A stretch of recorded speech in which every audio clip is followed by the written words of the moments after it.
亲爱的朋友们，欢迎来到微光夜读。清明节祭祖宴上，当老板的堂弟一到，就把宝马车钥匙往桌子上一扔，冷声说：“今年大伯别当主祭了，我爸当。”我知道他想用才是压大家，果然大家都跟着说好，还夸他有出息，又换了好车。堂弟听了很得意，趾高气扬地开始派活，每派个人就扔根华子过去。转到大伯这里，他扬着下巴做事，也要丢过去一只。老实巴交的大伯慌忙抬起屁股，半站着去接。结果堂弟一脸嘲弄的又收了回去。在老家，谁都知道这种就是故意耍人的，等于把对方的脸面踩在地上摩擦。大伯脸一下子红了，站也不是，坐也不是。二伯似笑非笑的假装数落堂弟：“熊崽子，这样逗狗行，逗大伯怎么行？”大家哄堂大笑。我明白了，这是二伯家报复大伯呢。因为年前他们听算命的说我爸的坟忘读书，便想动我爸的坟。一贯不争不吵的大伯第一次提出了反对，他们恼了大伯。可能他们觉得耍老实的大伯出口恶气不会有什么后果，可他们忘记了，我是大伯养大的，我这人不仅不老实，还间歇性疯批，特别是受刺激的时候。接下来开始我们本期故事，记得点击订阅并开启小铃铛。我缓缓站了起来，声音不大却清晰地说：“族规第3条，主祭是老大，谁那么不要脸，敢改了祖宗的规矩？”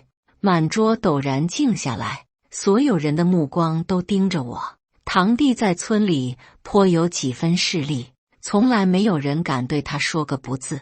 我这样做无疑是在挑战他，可我毫不畏惧。从他像逗狗一样给大伯抛烟开始，他就是在挑衅我的底线。堂弟愤怒地瞪着我：“你个娘们懂个屁！不会说话就闭上你的嘴，能上桌都是赏你脸。”我嗤笑一声：“你还不如娘们，你特么就是个灵长类怪物。”我说：“为什么猪圈空荡荡？原来是因为你在人间晃。”堂弟被骂得满脸通红。卧槽，你等着！我立即对回去：“等什么？有仇当场报，别等着了。就你这个法盲下三滥，也配让我等？论骂人，我一个金帆爽文作者怕谁？更别说全村我最看不上的就是他，挣2个钱就拽得跟258万似的。每次回来撒点好烟，和村长喝大酒，就觉得自己是人上人了。大金链子嵌在粗脖子的肉缝里，在村里耀武扬威的，想说谁说谁，恨不能连路过的老母猪都要教训2句。可我打小就没把他放在眼里，他曾找了几个人一起欺负我，看我的惨状，笑得前仰后合。我左手拎着粪桶，右手拿起拖把，沾满了屎，找到他们一顿戳，他还被我戳了一嘴。我连着戳了他们1个星期，几个人最后实在顶不住了，跪在我爸坟前磕了100个响头赔罪，我才放过了他们。前些时候，他因为没有动成我爸的坟，恼羞成怒，暴力阻挠我进祖坟祭奠我爸。我通过祭奠权诉讼，强制让他赔礼道歉，并保证不再阻挠。看来是我给他的颜色还不够，他想自己开染房了。二伯看堂弟压不住我的怒气，便假装老好人道：“也不是说我非要当主祭，咱老赵家在10里8村也算是大姓，总要有能撑住颜面的人吧？你大伯他能拿出手吗？”一听这话，我就明白了，我们这里默认一个乡规，一个家族里谁是主祭，谁就是族长。二伯他们这么对大伯，不仅仅是想折辱大伯，还想当族长。以二伯那无利不起早的性格，他当族长肯定是图什么利益？这时我还想不到他们会有多卑鄙。大伯红着脸，拳头攥得紧紧的，可还是没吭声。因为爷爷走的时候嘱托他说要照顾好弟弟们，一定不能让这个家散了。这么多年，他一直让着二伯家。当初我父母出事时，我才10岁，没人要我，也是大伯二话不说把我带回了家，把我当亲女儿一样养着。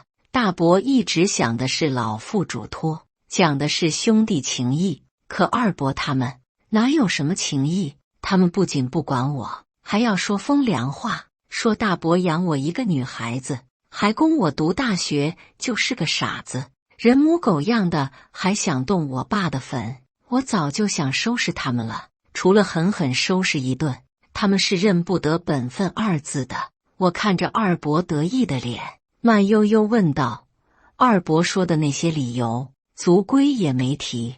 二伯是觉得祖先错了，祖先没有你聪明。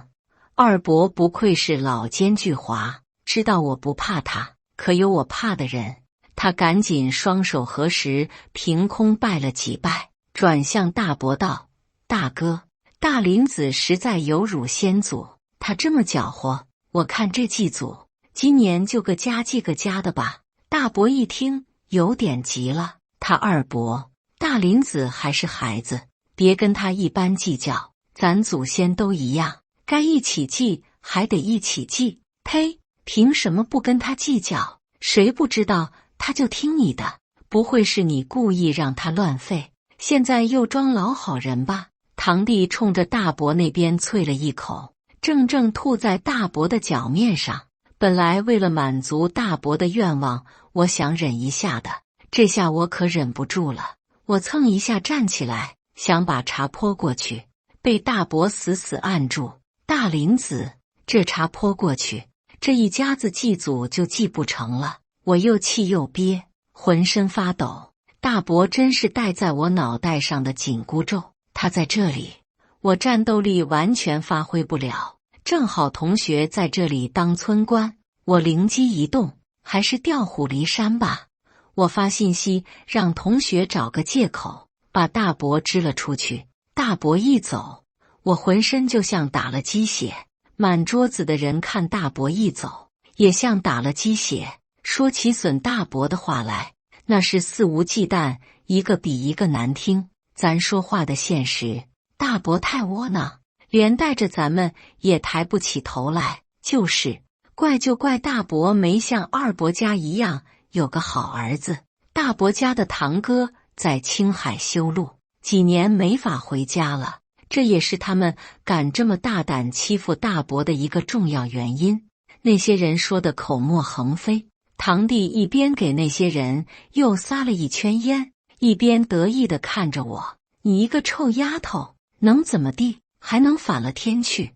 呵呵，这话问得好，爽文作者脑子里手段多了去。我先指着几个舔得最厉害的，使劲臊他们。当初你结婚请不起人盖房子，是大伯无偿帮手盖起来的吧？你娶了媳妇，大伯没用了是吗？你们家的当初天丁分不了地，口粮不够吃，你找二伯去帮忙说情，人家理你了吗？是大伯让出了9分地给你家的吧？还有你们几家，大伯帮你们的还少吗？你们现在这么说大伯，当舔狗还要叫得那么响，是他们扔给你们啃的骨头上肉格外多是吗？你们不要良心也就算了，现在连脸都不要了吗？几个人被我骂得抬不起头，老老实实的闭上了嘴。堂弟就像被戳了肺管子，一下子暴怒起来：大林子，你给我滚！这都是各家话事人在讨论，你他娘的算个球！我混不吝的双手抱胸道：二狗子，要说滚，你得先滚。我们家就剩我当然就是我们家的话事人。你在你们家都排不上老大，你该问问自己是什么球吧？不会是以为自己是地球吧？堂弟脸都紫了，他最不能容忍别人叫他二狗子的绰号。你屁钱不挣，赖在别人家讨饭吃，有什么脸说族里的事？我讨饭我乐意，吃你家大米了，轮得到你狗拿耗子多管闲事？再说了，你倒是挣屁钱了，孝敬大伯了吗？没孝敬，你又哪来的脸越过大伯在这避避呢？这主计，大伯下面有儿子，儿子下面还会有孙子，你算哪根葱？堂弟不屑道：他们家穷得叮当响，连娶媳妇的钱都挣不到，还想有孙子，想屁吃呢？我装作恍然大悟道：哦，明白了，看堂哥没儿子，你急了，就让你爹当了呗。堂弟一听，额头青筋暴起，扬起手就要打我，我赶紧把头凑过去，来，打这里，别打偏了，我正好有高血压，你这巴掌可一定要打出我的医药费。堂弟那手咔停在空中，他应该是终于想起来我长矛沾屎戳谁谁死的秉性了。我不跟你一个女的一般见识。我笑说：别不一般见识呀，让我瞅瞅你那见识能有多见呗。他阴笑着，给几个狗腿子使眼色。大林子，是你自己不要脸的，祭祖宴岂容你放肆？我这就代表族人轰你出去。几个人摩拳擦掌的上前就要收拾我，想把我拖出去。我更开心了，本来以为只是文斗，现在还有武斗。我写爽文这么久，动武还停留在纸上谈兵阶段，没想到有了实战机会了。我大喝一声：要动手是吗？来，把我和大伯养老费一起打出来，还有你们找准位置，不然我可分不出你们是不是耍流氓。警察来了，我可是想到什么就说什么。我说完，偷偷打开了手机录像。那几个狗腿子还往我这边围了过来，看我梗着脖子毫不畏惧的样子，又有点懵了。他们一时分不清虚实，犹豫着不知道该不该动手。他们犹豫，我可是一点不犹豫。我掏出防狼喷雾，就以堂弟为中心，以积极狗腿子为半径喷了过去。几个人嗷一声就捂着脸惨叫。我冷笑道：这可是你们先要动手的，我这可是正当防卫。二伯一开宴时笑得像菊花绽放的脸，现在拉得老长老长了，比驴脸都长。他知道骂不过我，又不敢动手打我，而这个场面他又非得制住我，不然面子就丢大了。饶是气得半死，他还是装作一副大义凛然的样子，把外屋吃饭的大娘叫了进来。大嫂，大林子这说的可不是人话，你们是怎么管教的？大娘是传统农村妇女，看二伯生气就有点慌，手使劲拽着衣角，不知道该说什么。我接过话茬说：二伯这话说的有点意思，你说该怎么管教？你儿子在祭祖宴上大呼小叫，你是没听着，耳朵不好使，给你介绍个耳科医生。二伯脸憋得通红，吼大娘：你到底能不能管得住大林子？大娘担心地扯了扯我衣服，劝道：大林子，坐下，你坐下，你先忍忍，我去叫你大伯赶紧回来。我赶紧阻止，我这斗争刚开了头，大好局面，可不能让大伯那么快就回来。我佯装听了大娘的话，一边坐下来一边调侃道：大家有理说理，二伯急赤白脸的干什么？看起来像理亏似的。二伯哆嗦着手指头指着我：你咋了？二伯，这咋还结巴上了呢？这还得再看口腔科医生啊，是病咱得治啊，总不能让咱先祖等你念完一句祭文得等半天，这都得急活过来吧。大家轰一声又笑了，这是第一次，笑的对象不是大伯家，而是二伯家。二伯和堂弟脸都涨成了卤透了的猪肝色，我就是故意这样说的。大伯家受的窝囊气，他们也该尝尝。现在在座的被我一顿收拾，个个像缩头乌龟，没一个敢出头，活该！再让你们欺负大伯。这时，我手机叮咚收到了一条消息，消息是我的编辑发来的，他极兴奋，说我的一本书卖出了版权，7位数，让我赶紧敲定签约的事儿。而我盘算着这笔钱到账，给大伯他们在县里买的房子就付全款了。小时候我冬天调皮掉到冰窟窿里，是大娘跳进去救的我，她自那次就落了病根，每到冬天都咳喘得厉害，加之村里取暖还用煤窝，更是难受。我便想着让他们去县城里住，我和编辑聊着，根本没空搭理堂弟，不成想耳边砰一声巨响，我吓得差点跳了起来。只见堂弟猛拍桌子，震得那一脸横肉都在颤抖，大金戒指都快戳到我眼珠子了。大林子，别给脸不要脸！他嘴巴里的热气混合着臭气扑面而来，差点把我熏吐了。我奇怪他哪来的胆子发神经，往门口一看，顿时明白了，狗腿子是没敢动我，他们去搬救兵了。他们把我大伯找了回来，这是给大伯下马威呢。二伯帮腔，我看我是没资格跟大作家一起祭祖了。大伯无奈道：“你不是要当主祭吗？那就你当吧。三弟家就剩大林子了，你说怎么办吧？”二伯一听大伯让出主祭，登时脸就阴转晴了，看在三弟的份上，不跟他计较。不过以后咱们当长辈的可要教好了他。我刚想出声，大伯扯住了我。大伯知道你憋屈，但咱不能让外人看着家散了啊。他想当主祭就当吧，把香烧好了就行。我另外有事要跟你说。大伯的脸色很凝重。二伯他们开始嘚瑟起来了，吆五喝六的开始安排起祭祖的事儿来。大伯把我拉了出去。大林子，刚才去村委的路上，我看见了2个外乡人问路，说是修路施工前测绘的。修什么路？村路吗？没听说啊。大伯，好像是高速公路，据说已经跟村子这边谈妥了，你爸的坟还是要迁。我很震惊，村子里谁跟工程方谈的？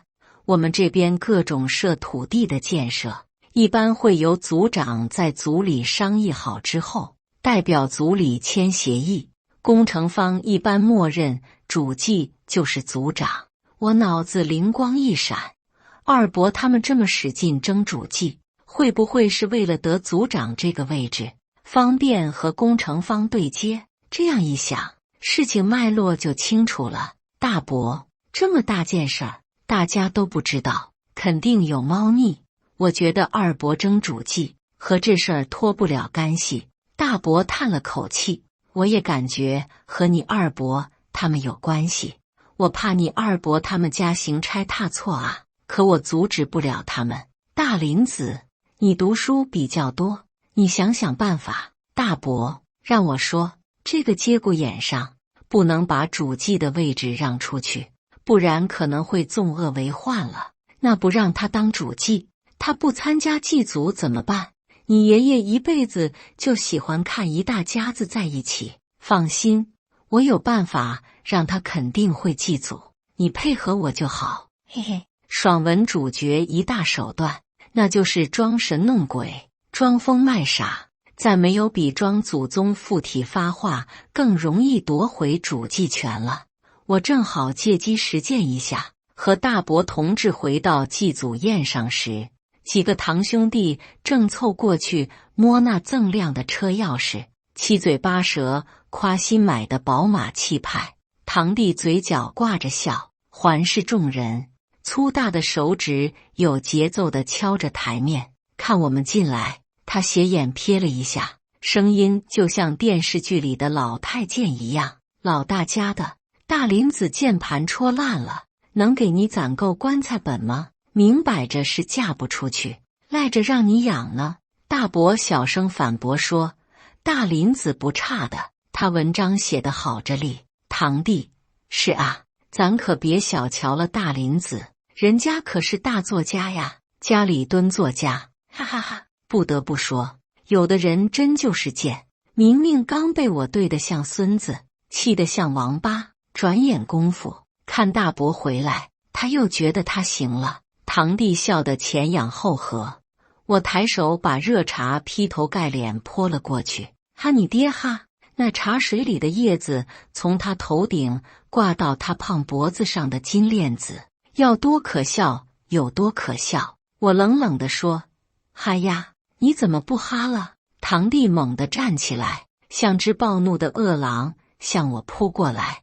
这正中下怀，大伯在中间虚挡，二伯装作拦堂弟，实际在拦大伯，旁边还有几个火上浇油的。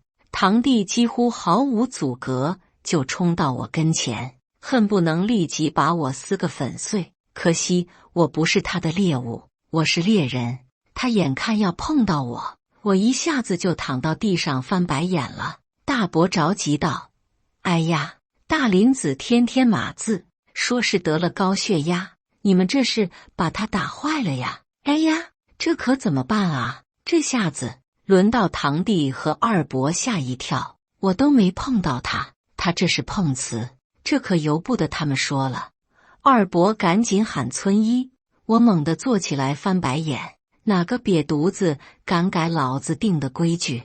我的声音粗犷若男子，还带着阴森森的凉气，四周一片倒抽冷气声。大林子这是被什么东西附体了吗？堂弟壮着胆子说：大林子，我知道是你，别装神弄鬼了。我抬手就狠狠扇了他几个巴掌，没大没小，还反了你个小畜生！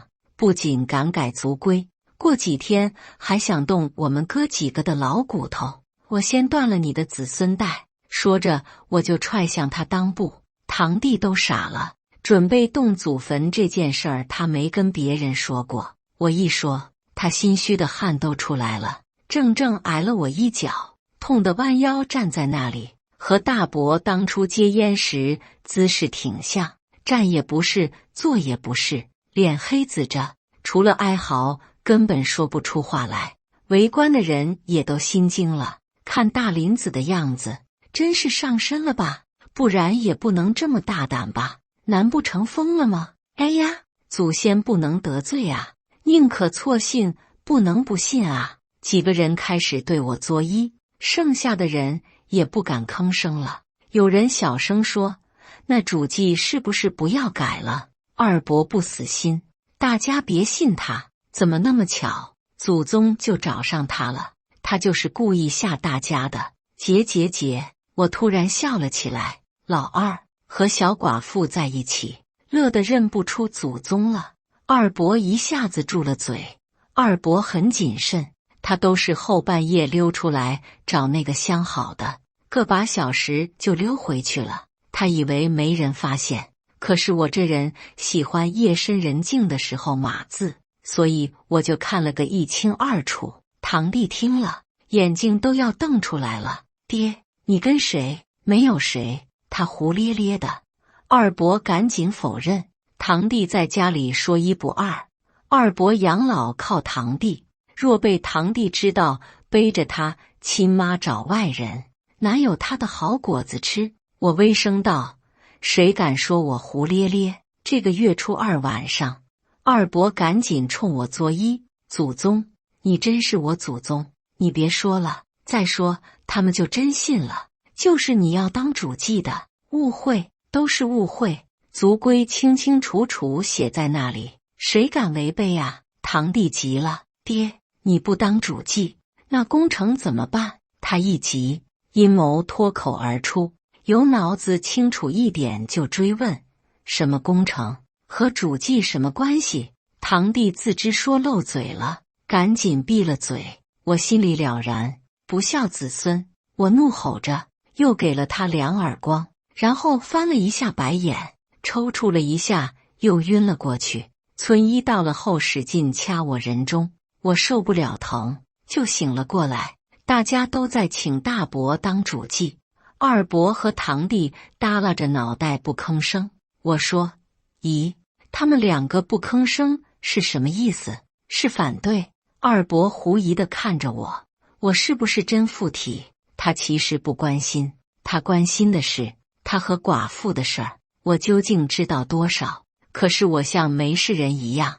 二伯一时不知深浅，只好悻悻地说：族规是要老大当主祭，我怎么会反对呢？我笑笑，那是，当老二就要有当老二的觉悟。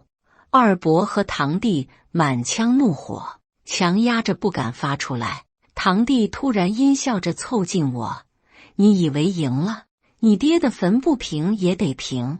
我笑了笑，刀光剑影好几个回合了，我还真就不信这个邪。祭祖顺利进行，大娘提前就把祭祀器具擦洗得锃亮，烧香磕头，敬酒不生，这一套流程大家都熟悉。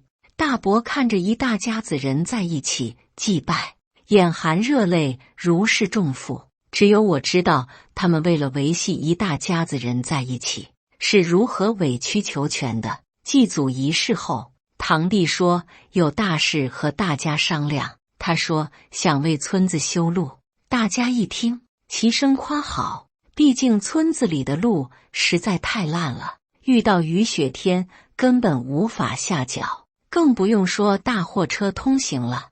而恰好每年村民赖以为生的果子成熟时，正是雨季，经常烂在枝头没人收，也卖不出去。路修好了，无异于帮了大家大忙。这时堂弟开始演了：我挣这么多钱，是时候回馈大家了，修路料钱我来出，可是可能需要占一点地，也需要大家出工，不知大家可否愿意？大家立即附和：程子太仁义了，修路的料钱可不少，你都出钱了，我们还不能出力吗？族人热情极其高涨。我想起了大伯刚才说的修路的事儿，不禁起疑，是修高速公路还是修村路？需要占土地吗？补助标准多少？堂弟白了我一眼，有的人就是自私，什么都想着钱，对大家都好的事儿，非站起来指手画脚。可他忘记了，农民最关心的还是自己的土地，甚至把土地看得比自己的命还重要。被我一提示，大家七嘴八舌起来，原来的路根本不够宽，那就要征地。咱们没了土地，要点补偿也不算过分吧？那程子去问问补偿标准吧。大家都眼巴巴地看着堂弟，堂弟推辞不过，打了一个电话，说是打给县里国土资源部门负责征地的郭处长。郭处长听了，勃然大怒：帮你们修路还要补偿？是我脑子有病，还是你们有病？不修就算了，开工审批作废。电话里传来一阵咆哮，族里人顿时蔫了。官家不补就算了，怎么还能不让修路呢？就是，程子你再好好去求求。堂弟眼里贼光一闪，面露难色。官字两张口，真当我们随便去说就行了吗？哪里不需要人情世故呢？我费了很大劲才跑下来的修路审批，你们一提要求，黄了。堂弟说的煞有介事，我是一个字都不信。我大学主修法律，辅修行政管理，饶是在闭塞的地区，这个郭处的答复也显得太儿戏了。如果没猜错，堂弟是跟那个人演双簧骗族里人呢。于是我说，国土部门的人，我恰好也认识一个，要不我去问一下。二伯有点慌，这让我更确信了自己的猜想。堂弟却呵呵一笑：我大学毕业后宅家码字，没车没房，更没见有什么交往的显贵朋友，在他眼里，这就足以证明我是个不务正业的窝囊废。他根本不信我真认识什么官方人员，可我还真认识，他和我同在文联，问一下也不算难事儿。堂弟看我真打算拨号了，脸色瞬间变了，可我怎么都没想到电话没人接。堂弟别有用意的嘿嘿笑道：“真能装啊！凭你还能和官方直接通电话，人家理你吗？”大家更信了他。他信誓旦旦道：“大家信我，那我就去给大家争取。虽然修路是为了咱们自己，但是国家能补一分是一分，对不对？”众人一起叫好。我真不想让大家受骗，便追问：“程子，你是真想修村路吗？还是以这个名义想揽高速公路工程赚钱？”堂弟小眼眨巴了一下，摸了一下后脖子的肥肉，骂骂咧咧道：“卧槽，真是好心没好报！你若怀疑我，那我不管总行了吧？这路我不修了，大家群起攻击我。大林子，你别当搅屎棍。程子，我们就信你，听啦啦咕叫，还不种庄稼了。”堂弟一看气氛酝酿的差不多了，就又抖起来了。大家若信任我，那就给我签个委托书，我带大家去争取，保管让大家利益最大化。大家配合好，1个月，保证这路就能修好。大家纷纷叫好，还夸他仗义。委托书很快拟好，我一看内容，那就是天坑，没有写修哪里的路，但是要组里人全权委托他去谈土地征用事宜，同时还保证每家免费出50个工。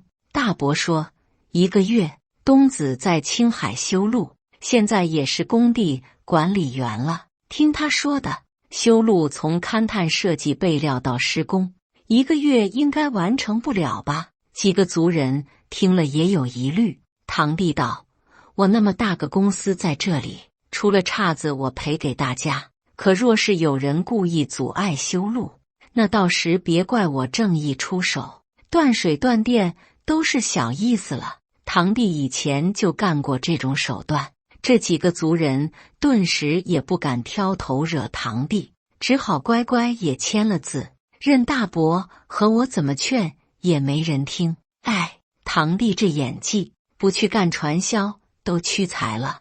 我和大伯2个只好先回家。一到家，我就接到了李处的电话，他说刚才开特殊会议，不能带电话，但是他没听说有我们村修路的计划，倒是看到有个高速公路的修路计划经过我们村旁。同学也给了我回话，是有个高速公路配套服务站计划，可是堂弟已经先人一步跟人谈了一揽子计划，每亩补偿4万元，施工工程由他承包。我不可置信，4万元，隔壁村子的荒山都补8万元。同学还说，工程方之所以与堂弟谈，是因为堂弟拉上了能代表村子的人。他最后叹了口气说，这件事儿难啊。几方信息汇集到一起，我和大伯全都无语了。很明显，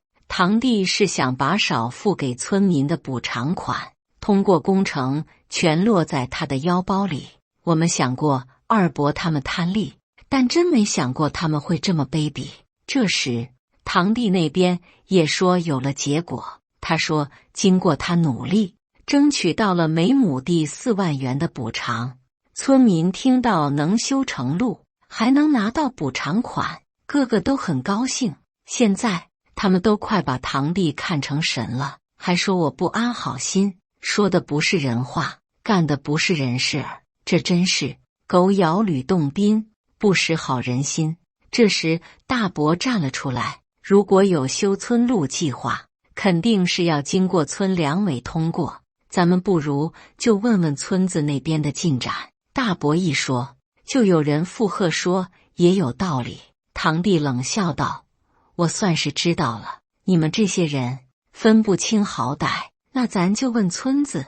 说着他就打电话给村长，一会儿功夫村长就来了，手上还新添了个大金表。他绝口不提高速公路，只说是有修村路这么回事儿，还说幸亏有堂弟大力支持。看来代表村子和高速公路方面谈工程的人就是村长了，也难怪我同学说这件事难了。我和大伯在说什么，根本没人听。堂弟很快就把路线图拿出来了，我一看，还真有村路，连接到了高速出口。可这条路硬生生从我们祖坟一侧穿过去，我爸的坟需要迁走。我看了看，从坟旁绕也是可以，多摆10米。堂弟说绕路花的是大家的钱，他放言大林子家坟不动，修路工程不动，他其实就是想动我爸的坟，他拿不到就要毁掉，还打着公益的名字，所有的人都道德绑架我。大林子，不能因为你一家就让大家多花修路的钱吧。大林子，你是个女娃子，你爸这只也没个后人，你要那坟有什么用？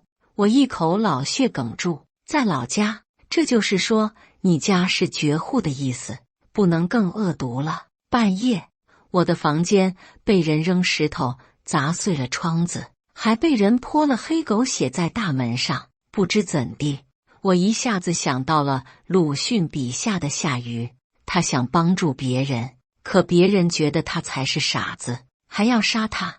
我没有夏禹那么高尚，要用命去唤醒别人。我还是尊重每个人自己的命运的。既然他们相信堂弟，那他们自己承担后果吧。大伯这边，我在县城里买的房子马上就要交楼了，交楼我们就搬家，县里生活条件好点，还不用受这些人的气。我又跟同学打了招呼，规划就不用切到祖坟那里了，因为绕路不迁我爸的坟，多出的钱我自己来补。经此一战，堂弟觉得自己完全占了上风，故意挑衅我出气。我和大娘走在路上，他开着宝马车经过，专门等到我身边时故意轰油门，让我俩吃一脸土。村路不宽，还差点把大娘晃到沟里。我骂了句国粹，他竟然急刹后退到我身边，理直气壮地教训我：你以为你学习好，考上大学就了不起了？不一样是你腿子走路吗？你买宝马不就不用吃土了吗？大娘扭伤了脚，还憋气不吭声。我想再说句国粹，还没来得及出口，他就扬长而去了。他算是成功激起了我的逆反心了。我学的法律专业也派上用场了。我登录了国土部门官网，那上面有高速公路服务区的项目的公示，那里有明确的施工相关资料，工期起始日期就是他要求村民出义工的日子，而村路根本就没有任何列项计划，这简直再次刷新了我的三观。堂弟根本就没想要修村路，纯粹是骗村民的。我当即就写了简要情况，附上官网公示，打印了几十份，从村头贴到村尾。这下子炸锅了。二伯冲进门大骂：大林子，你这么断你弟财路，你是存了什么心？你还是人吗？你们这么骗人，还想动我爸坟，你们是人吗？大伯也拦住二伯道：咱爹一辈子为人忠厚，你们这样子让人戳咱爹的脊梁骨，呸！咱爹忠厚一辈子，全为了别人，分地好的给别人，分粮精的给别人，我们落了什么好？大哥，你要看清楚现在的人心，有钱才是硬道理。你问问现在村子里谁说咱爹好？如果没有你们在这搅屎，谁不说程子好？你们骗别人，迟早是要出大事儿的。程子还年轻，别走了歪路了，你别在这里假好心了，你们就是眼红。我算是明白了，无论说什么都阻止不了二伯和堂弟了，我也懒得再听他逼逼了。于是我沉声问道：那个彭寡妇，她老公的坟用不用动啊？二伯一下子噤了声，那正是他的相好的。过了好一会儿，他好声好气地跟我说：大林子，你堂弟性子不好，你这随便说，可是要见血的啊，你可不能害二伯。我点头道：我这人不受刺激话不多，一受刺激，那可就控制不了了。二伯一边点头如捣蒜，一边说：“我知道，我知道。”退出了院子。大伯问：“你怎么不就是让他去说程子退出工程，别骗大家？”我说：“你觉得堂弟会因为二伯说几句，就舍弃这眼看到手的钱吗？”大伯叹了口气：“这路到底是修不成了。”我说：“那不一定，我已经让堂哥回来了，他懂修路。大家想修路，正当途径肯定是能实现的。”堂弟那边看到村民的质疑声很高，赶紧去申请村路列项，只是原来说好的水泥路变成了硬土路，根本解决不了烂路的问题。而他又要求大家按照事先签的协议卖地和出义工，大家这才发觉不对劲儿，纷纷向上级举报，上级部门介入调查，很快就证据确凿了。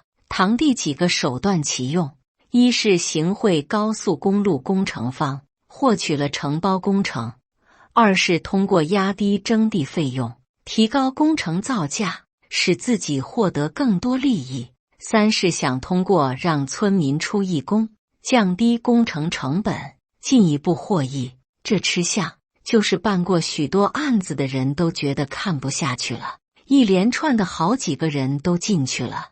可村里人没有一个高兴的，不是因为舍不得堂弟，而是因为兴奋了很久的修路又成了泡影。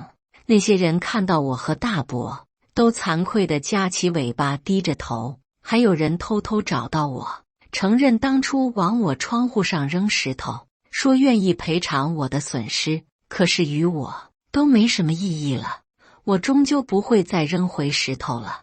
毕竟这是我小时候长大的地方。那些人有时愚昧自私可憎，可我过得最艰难的时候，他们也给过我帮助。哪家丫头衣服小了，鞋小了，会拿给我穿；哪家蒸了馍馍包了饺子，也曾给我吃过。正因为这些，我一直感念他们。但是时代发展太快了，他们能看到外面的世界有多精彩，就知道自己的世界有多落后，心态慢慢就不平衡了。我想，这时候需要一下真正能带领他们走向新生活的人。我的兴趣在码字，不适合。我想到了堂哥。许久以前，别人都说供我读大学有什么用，不如让我早点嫁人，拿了彩礼还能让堂哥娶个好媳妇。堂哥听了憨厚一笑：“我妹子读书好，是读书的料子。妹子好好读书，别担心学费，哥能给你赚出来。妹子读了书，就可以想去哪里去哪里。只是如果村子里有需要你的地方，妹子要尽力呀。”那时我就知道堂哥一定行。